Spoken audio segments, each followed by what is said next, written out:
Gloire au Seigneur. Ce matin, je vous propose une lecture dans Hébreux au chapitre 11. Hébreux au chapitre 11, et nous allons lire à partir du verset 32.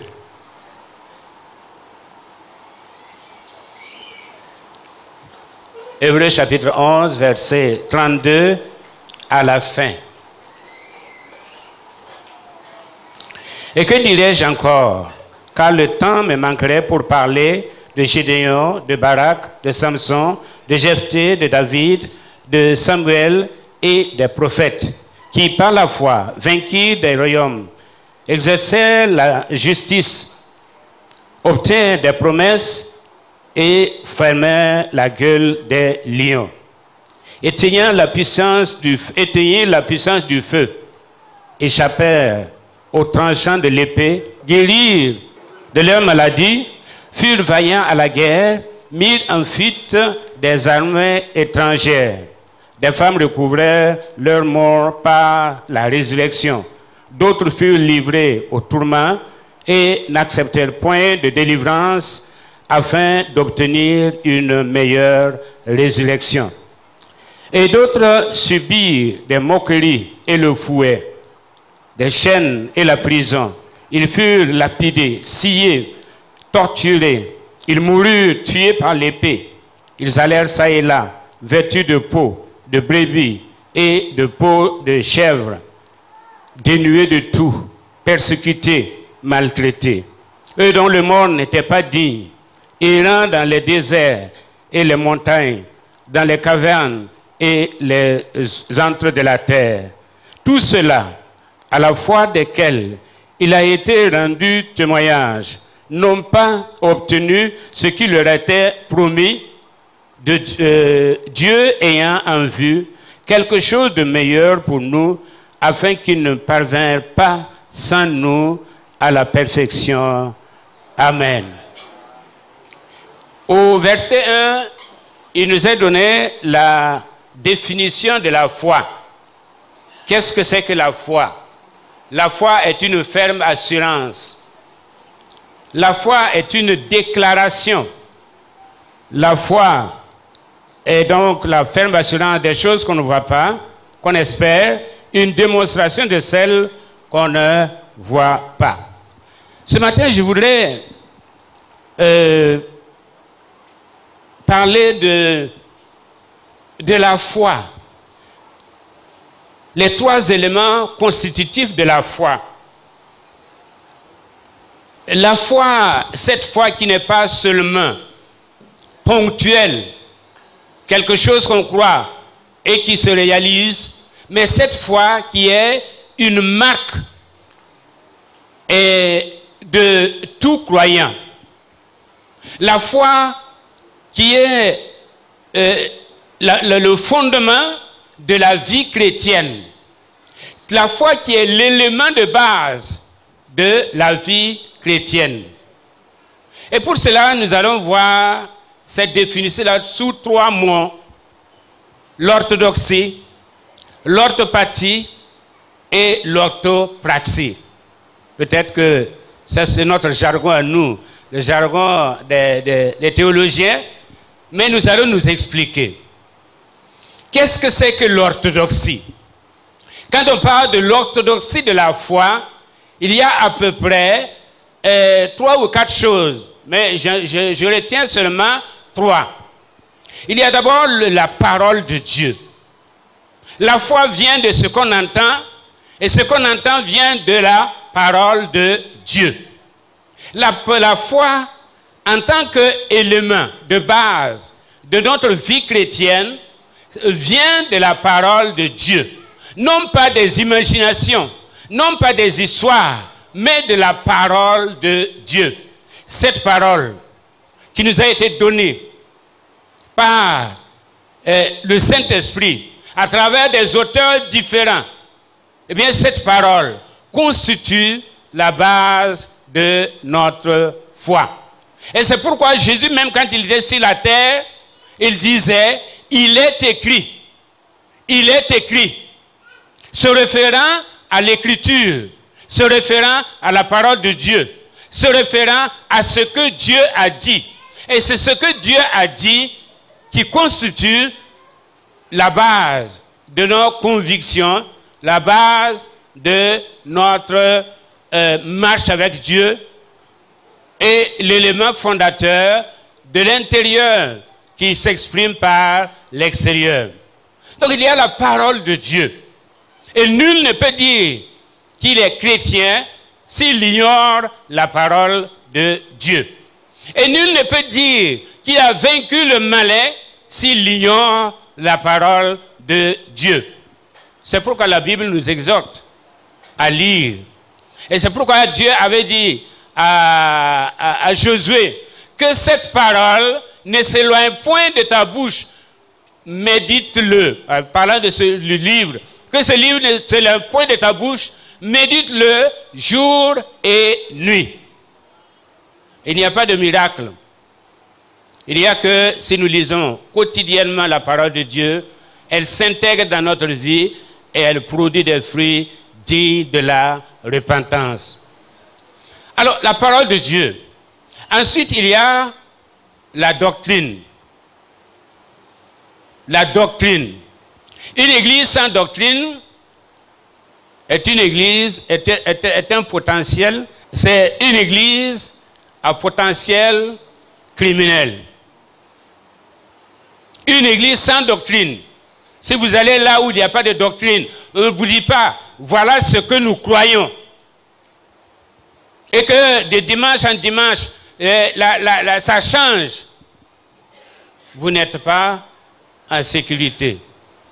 Pas du tout. Il faut une certaine doctrine. En tout cas, dans les assemblées de Dieu, nous avons les 12 points doctrinaux, ce que nous croyons, qui constitue la base de l'Église, et ce que nous croyons est tiré de la parole de Dieu et sert vraiment de fondement à toute l'Église et à tous les chrétiens.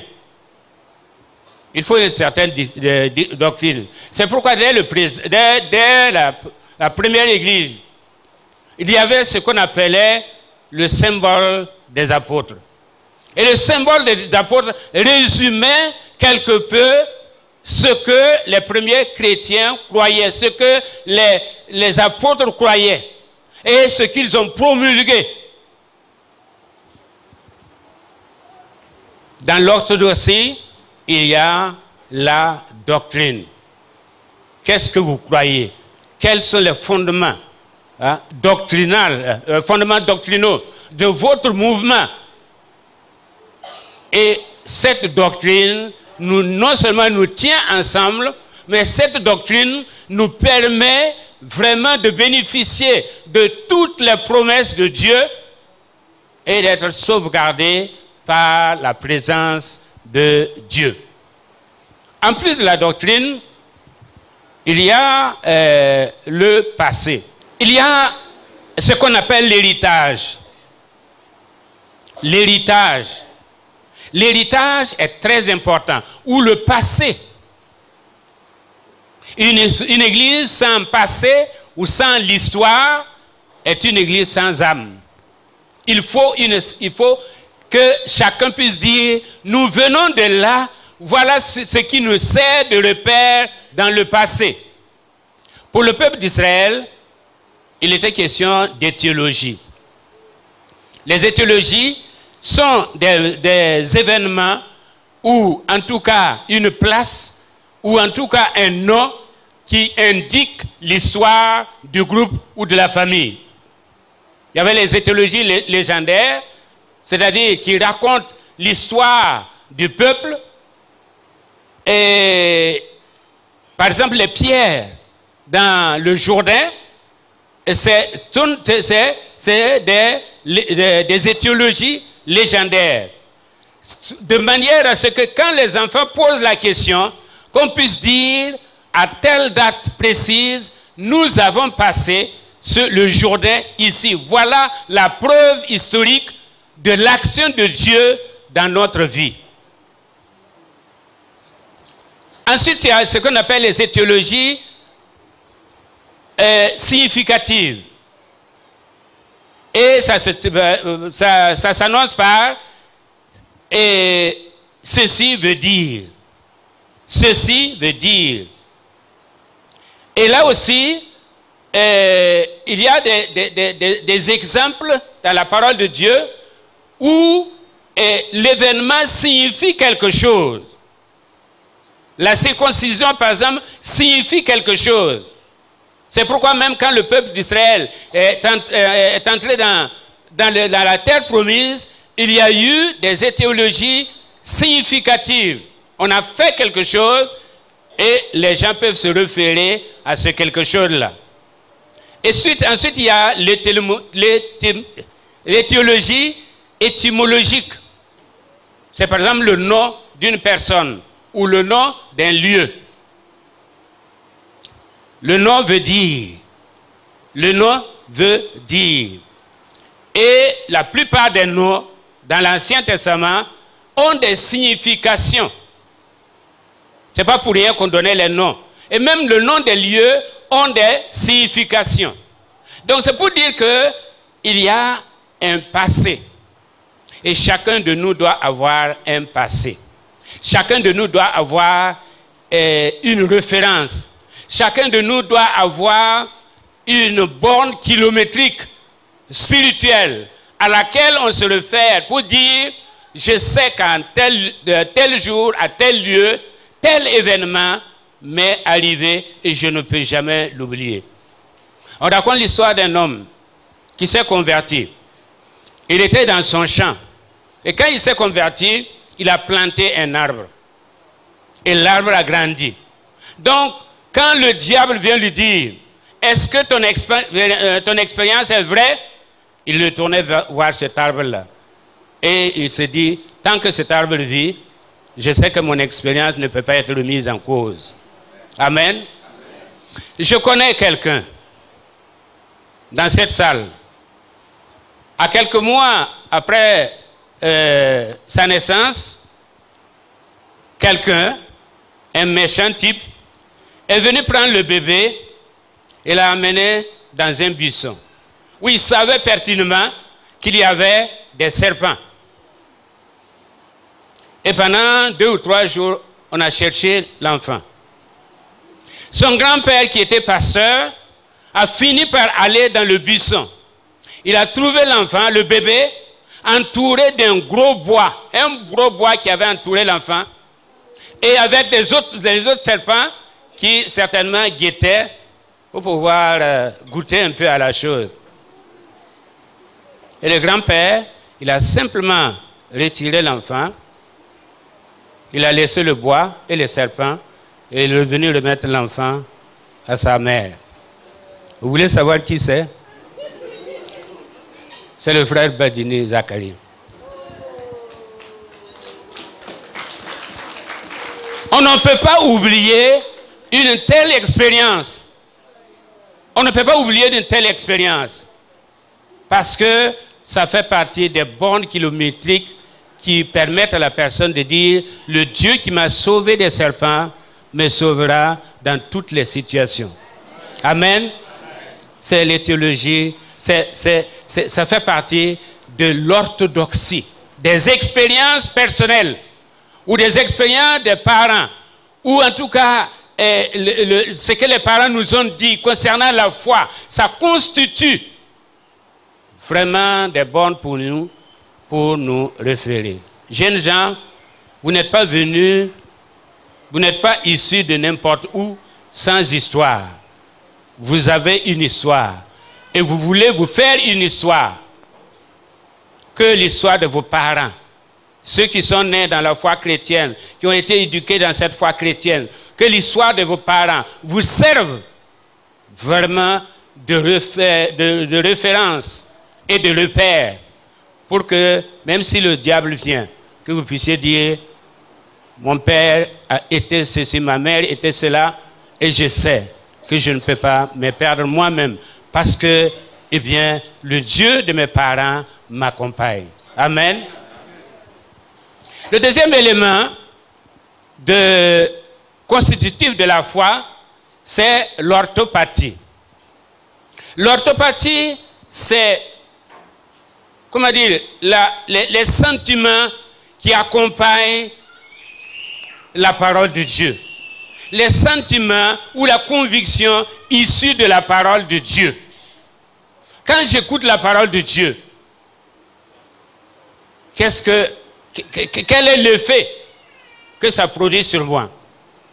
Quand j'entends la parole de Dieu, quel est l'effet que ça produit sur moi? Je vais citer peut-être 3 choses. Premièrement, la confiance. En anglais, on l'appelle ça le feeling. Le feeling qui accompagne la parole de Dieu. Et la première chose que nous ressentons, ce soit une confiance ou une méfiance. Mais en tant qu'enfant de Dieu, nous ressentons de la confiance. La foi vient de ce qu'on entend et ce qu'on entend vient de la parole de Dieu. Donc, il y a une certaine confiance en Dieu. Comme on l'a cité ici, Ésaïe 40, verset 31, « Mais ceux qui se confient en l'Éternel, ils prennent leur envol. Ils marchent et ne se fatiguent point, etc. » Ceux qui se confient en l'Éternel. On ne peut pas être chrétien sans avoir confiance en Dieu. Et si on a confiance en Dieu, eh bien, on ne va pas se promener de gauche à droite. Si on a confiance en Dieu, on ne va pas vraiment paniquer dans la situation. Si on a confiance en Dieu, on ne va pas vraiment s'attrisser outre mesure quand il y a un événement dans notre vie, quand il y a une épreuve. Parce que nous savons que même si nous traversons la vallée de l'ombre de la mort, il est avec nous. Amen. Il est avec nous. La parole de Dieu doit nous conduire à avoir confiance totale en Dieu. C'est pourquoi les 3 Hébreux, quand on leur a dit, vous êtes adorés, le roi et les divinités, ils ont dit, même si notre Dieu ne nous délivre pas, nous n'allons pas adorer ces divinités-là. Ils avaient confiance en Dieu. Daniel avait confiance en Dieu. Et aujourd'hui, jeunes gens, est-ce que vous avez assez confiance en Dieu?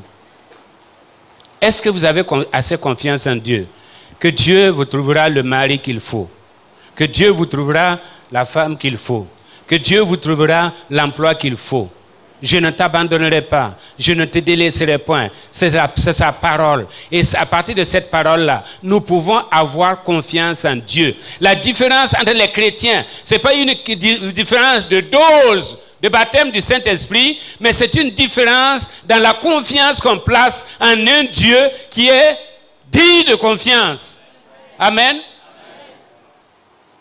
C'est pourquoi ceux qui ont confiance en Dieu, eh bien, les choses se passent. Le Dieu en qui ils se sont confiés, il déblaye le chemin, il le fait passer, il fait arriver des choses dans leur vie. Mais ceux qui manquent de confiance, eh bien, c'est comme un désert qui se dessèche de jour en jour. Ayons confiance en Dieu. Ayons confiance en Dieu. Quelle que soit la situation, ayons confiance en Dieu. Si Dieu ne peut pas, qui va pouvoir? Si Dieu ne le fait pas, qui va le faire? Qui va le faire? Mais Dieu le fera. Par amour pour nous. Parce qu'il nous aime, il le fera. La deuxième chose, c'est l'amour. Dans l'autre partie, c'est l'amour. Celui qui a connu Dieu, Dieu qui est amour, il ne peut pas haïr quelqu'un d'autre. Amen. Et l'apôtre Jean dira, eh bien, si quelqu'un dit qu'il aime Dieu, qu'il connaît Dieu, et qu'il haït son frère, il est un meurtrier. La chose qui nous vient, c'est parce que, comment dire, quand on dure un peu dans la foi, il y a des parasites qui se développent. Autrement dit, le premier jour de votre conversion, ou le premier jour de baptême du Saint-Esprit, vous aimez tout le monde. N'est-ce pas? Vous aimez tout le monde est bon. Jusqu'à ce que quelqu'un vous piétine, hein, vous marchez sur le pied, et vous dites celui-ci là, il n'est pas du royaume des cieux, il n'est pas chrétien. Donc il faut le haïr. Non, il est chrétien. Il est arrivé seulement qu'il vous a piétiné, ça ne veut pas dire qu'il n'est pas chrétien. L'amour. En ceci, tous connaîtront que vous êtes mes enfants, si vous vous aimez les uns les autres. Amen.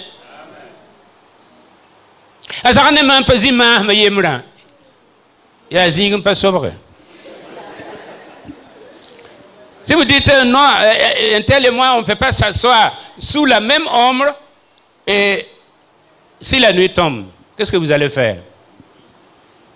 Donc, nous sommes appelés, comme quelqu'un disait, en fait, il n'y a pas de racisme. Normalement, il n'y a pas de racisme, puisque nous sommes tous de la race humaine. Donc, on ne peut pas parler de racisme. C'est comme s'il y avait plusieurs races. Il n'y a pas plusieurs races. Il n'y a qu'une seule race.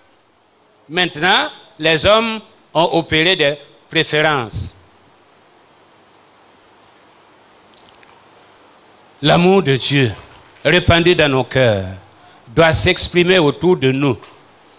Et l'amour de Dieu, et l'amour que nous manifestons, fera en sorte qu'on sache que nous sommes enfants de Dieu, que nous sommes mis à part, que nous sommes d'une certaine, enfin, d'une famille différente. N'insultons pas notre père en haïssant notre frère. Non. Quelqu'un disait, si Dieu est mon père, si Dieu est mon père, l'homme que je vois est mon frère. Amen. L'homme que je vois est mon frère.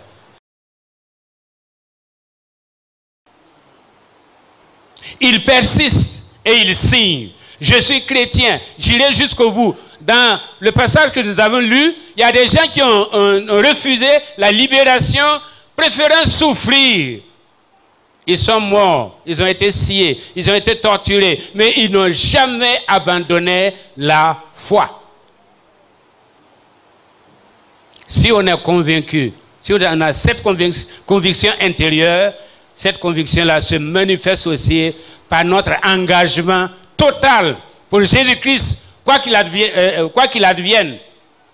La plupart des héros dans la Bible ont été des gens qui ont souffert, mais qui n'ont jamais abandonné. Amen. Jeunesse de TGV, vous n'êtes pas de ceux qui reculent pour perdre votre foi, mais vous êtes de ceux qui avancent chaque jour, qui se disent, aujourd'hui je suis à tel lieu, demain je serai peut-être 1 mètre plus loin, 2 mètres plus loin, 1 kilomètre plus loin. Nous sommes de ceux qui avancent. Parce que ceux qui stagnent, ils reculent. Si vous êtes à la même place pendant que les autres avancent, vous reculez. Ne soyons pas à la même place, ni aujourd'hui, ni l'an prochain. Que vous puissiez mesurer votre avance ou votre avancement avec le Seigneur. Amen. Amen.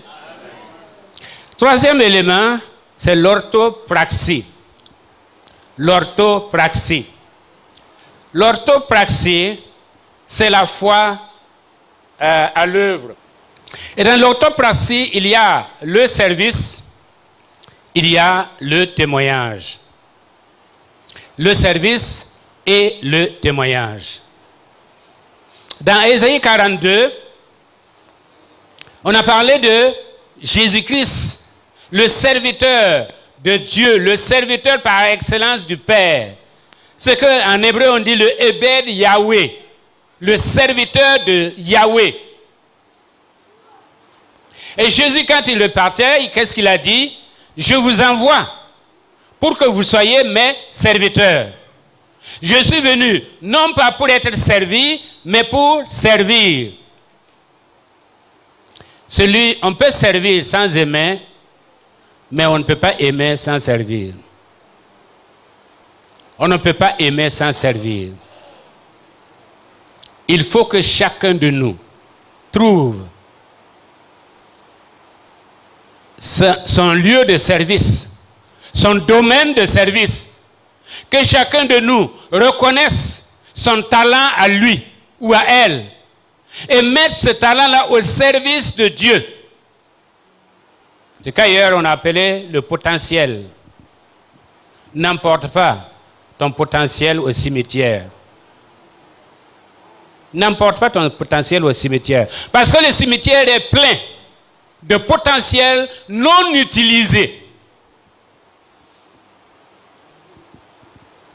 Que tu puisses vraiment, pendant qu'il se fait encore jour, servir ton Dieu avec le talent qu'il t'a donné.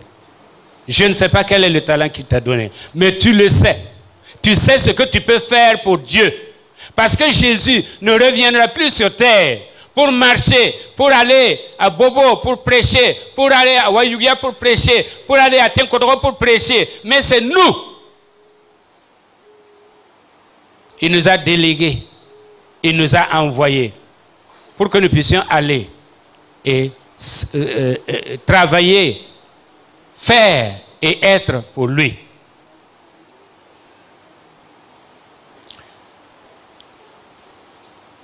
Il y a des gens dans cette église, vous n'avez pas besoin de leur demander quoi que ce soit. Ils sont disponibles et serviables. Mais il y a d'autres aussi, il y a Nissa Mbouin ici. Il y a des gens qui ressemblent à des ânes. Tant que tu ne frappes pas là, ça ne bouge pas. Dieu n'a pas besoin de ces serviteurs ânes là. Il a besoin des serviteurs cheval. Amen. Que ce que nous voyons et que nous pouvons faire, n'attendons pas que quelqu'un d'autre vienne le faire. Parce que nous avons raté l'occasion d'être bénis par Dieu.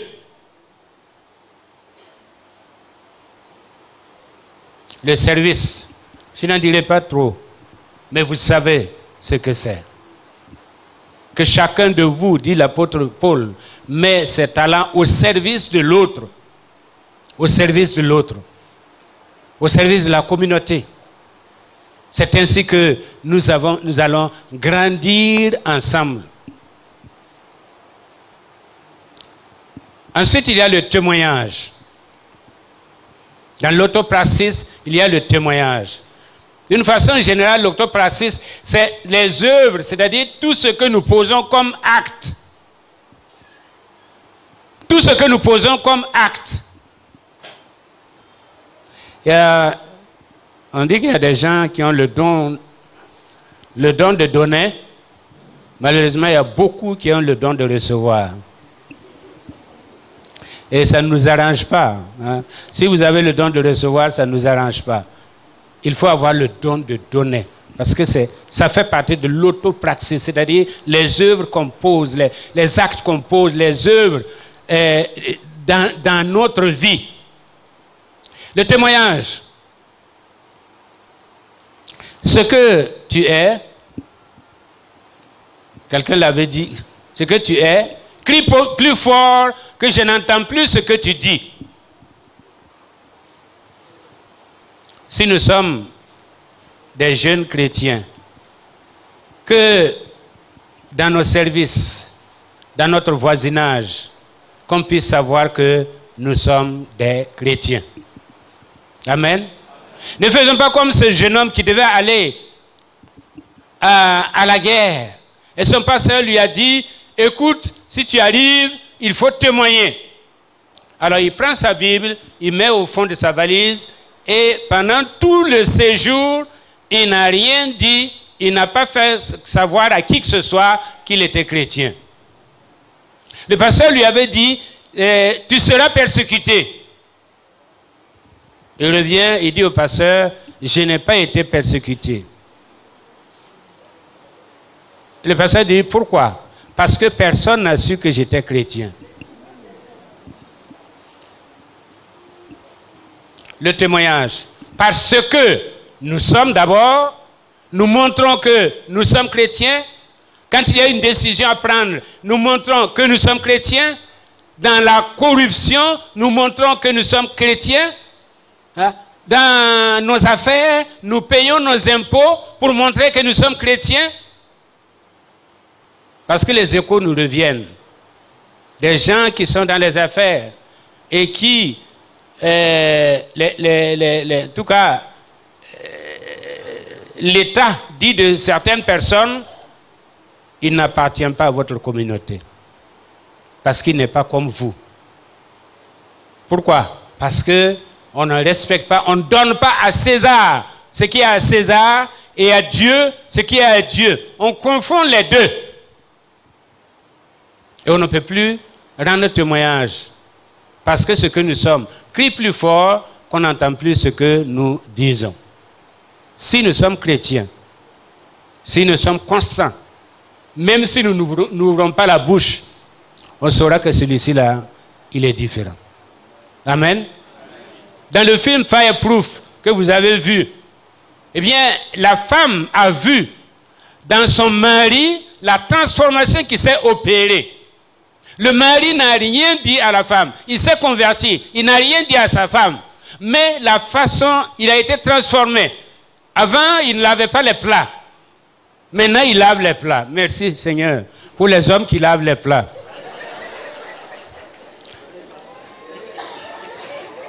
Avant, il ne balayait pas la maison. Maintenant, il balaye la maison. Merci, merci à Dieu pour les jeunes qui balayent les maisons. La femme a vu que son mari a été transformé. Avant, si elle était malade, ce n'était pas son problème. Maintenant qu'elle est malade, elle est couchée, le voilà qui vient, qui la soigne. Et elle lui pose la question. Mais Caleb, qu'est-ce qui t'est arrivé? C'est pas normal. C'est pas normal ce que tu fais. Et il dit, bienvenue au nouveau normal. C'est le nouveau normal. C'est l'homme qui s'est converti.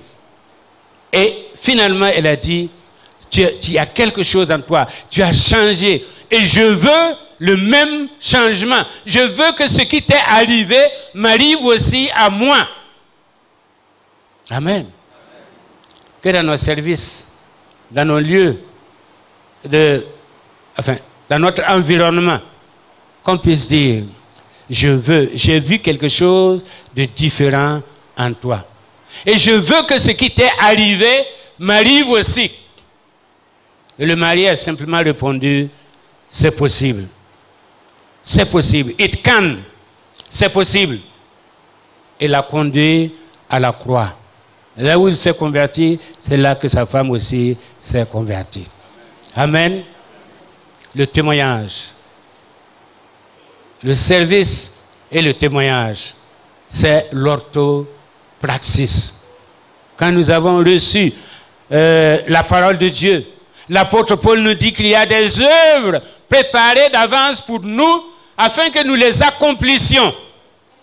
Ça fait partie de l'expression de notre foi envers les autres. La Bible dit, si tu vois quelqu'un qui est dans le besoin, il a faim, et tu lui dis, va et mange, c'est pas bon. C'est pas bon. Il faut lui donner à manger. Il faut lui donner à manger. Donc voilà les trois éléments constitutifs de notre foi. Et quand je parle de foi, c'est la vie chrétienne en général. C'est pas la foi qui guérit les malades, c'est pas la foi qui opère des miracles, mais c'est la foi qui est le fondement de notre vie chrétienne. L'orthodoxie, l'orthopathie et l'orthopraxie.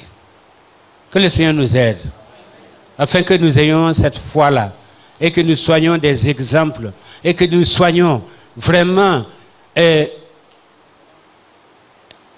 centre où, si vous voulez, une citerne, où les gens peuvent venir pour puiser de l'eau, pour boire, parce qu'ils ont soif, parce qu'ils ont des besoins. Mais ils ont vu que nous sommes différents, ils ont vu que nous avons quelque chose, et ils vont venir. Que Dieu vous bénisse. Amen.